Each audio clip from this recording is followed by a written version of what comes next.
જુલાઈ મહિનામાં સૂર્ય, મંગળ અને બુધ જેવા મોટા ગ્રહો તેમની રાશિ બદલી નાખશે. 29 જૂને શનિ ગ્રહ પાછળ થઈ રહ્યો છે. આ તમામ રાશિઓ પર અસર કરશે. જો તમારી રાશિ તુલા છે તો જાણો તુલા રાશિના લોકો માટે જુલાઈ મહિનો કેવો રહેશે. જુલાઈમાં તુલા રાશિના લોકોનું કરિયર અને આર્થિક સ્થિતિ કેવી રહેશે? બધા પ્રશ્નોના જવાબ માટે જુઓ તુલા રાશિના જાતકોનું જુલાઈ માસનું માસિક રાશિફળ. તુલા રાશિના જાતકોનું કૌટુંબિક જીવન. જુલાઈમાં તુલા રાશિના લોકોના પરિવારમાં થોડી ખુશીઓ દસ્તક આપી રહી છે. પછી તે કોઈ સભ્યના લગ્નના રૂપમાં હોય કે કોઈને નોકરી મળવાની હોય કે પછી બાળકોની પરીક્ષામાં સારા માર્ક્સ આપવાના હોઈ શકે છે. જુલાઈમાં તુલા રાશિના જાતકોને તેમના પરિવારના સભ્યો સાથે મેળાપ વધશે. તમારી આસપાસના લોકો સાથે ઘરની દરેક બાબતો વિશે વાત કરવાનું ટાળો. જુલાઈમાં માતા પિતા તમારાથી ખુશ રહેશે. બિઝનેસ અને નોકરીની દ્રષ્ટિએ જુલાઈમાં તુલા રાશિના જાતકોને ધંધામાં થોડું નુકસાન થઈ શકે છે, પરંતુ તેની ભરપાઈ થઈ જશે. અનેક ક્ષેત્રોમાંથી સુવર્ણ તકો મળશે, પરંતુ બેદરકારીના કારણે તકો ખોવાઈ શકે છે. આ સમયે વ્યવસાયમાં પરિવર્તન તરફ ધ્યાન આપવામાં આવશે, જે ભવિષ્યમાં ફાયદાકારક રહેશે. સરકારી નોકરી કરતા લોકોનું કામ પ્રત્યે સમર્પણ વધશે. તેઓમાં સમાજ પ્રત્યે કરુણાની ભાવના કેળવાશે. તમે બીજાના કલ્યાણમાં સમય પસાર કરશો. જર્નાલિઝમ અને સોશિયલ મીડિયા વર્કર જેવા વ્યવસાયો સાથે જોડાયેલા લોકોનું ભવિષ્ય જુલાઈમાં સારું રહેશે.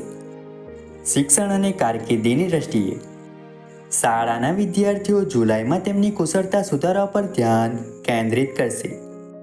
તુલા રાશિના લોકો જુલાઈમાં ડાન્સ અને પેઇન્ટિંગમાં રસ લઈ શકે છે. આ ભવિષ્યમાં પણ ઉપયોગી થશે. ઉચ્ચ શિક્ષણ લઈ રહેલા વિદ્યાર્થીઓને જુલાઈમાં ઓનલાઈન કામ કરવાની તક મળશે. તેમને ઘણા ક્ષેત્રોમાંથી સુવર્ણ તકો મળશે, પરંતુ સાવચેત પણ રહો. સ્પર્ધાત્મક પરીક્ષાઓની તૈયારી કરતા વિદ્યાર્થીઓ જુલાઈમાં અન્ય વિકલ્પો પર વિચાર કરશે. સરકારી પરીક્ષાઓની તૈયારી કરતા યુવાનો પણ પોતાનો વ્યવસાય શરૂ કરવા માંગે છે. લવ લાઈફની દ્રષ્ટિએ તુલા રાશિના જાતકો માટે જુલાઈ મહિનો થોડો અશાંત રહેશે. વિવાહિત લોકોને તેમના જીવનસાથી સાથે મતભેદ થઈ શકે છે, જેને કારણે તમારો પાર્ટનર ગુસ્સે થઈ શકે છે. તમારા અહંકારને તમારા પર હાવી ન થવા દો. જે લોકો રિલેશનશિપમાં છે તેઓ તેમના પાર્ટનર દ્વારા છેતરાઈ પણ શકે છે.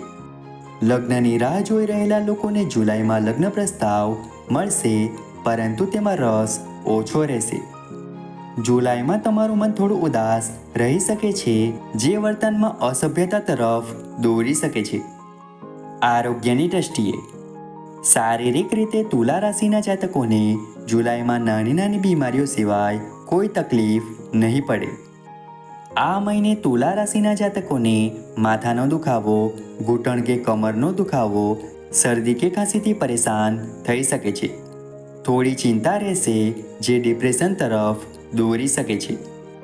લકી નંબર અને લકી કલર. જુલાઈમાં તુલા રાશિના લોકો માટે લકી નંબર 2 રહેશે અને લકી કલર લીલો રહેશે. તેથી જુલાઈમાં નંબર 2 અને લીલા રંગને પ્રાધાન્ય આપવાથી તમને ફાયદો થશે. મિત્રો, આશા રાખીએ છીએ કે તુલા રાશિના જાતકોને તેમનું માસિક રાશિફળ ગમ્યું હશે. વિડીયો ગમ્યો હોય તો વિડીયોને લાઈક કરીને ચેનલને સબસ્ક્રાઈબ અથવા ફોલો કરવાનું ભૂલતા નહીં. ચાલો મળીશું નવા વિડીયો સાથે. ત્યાં સુધી જય માતાજી.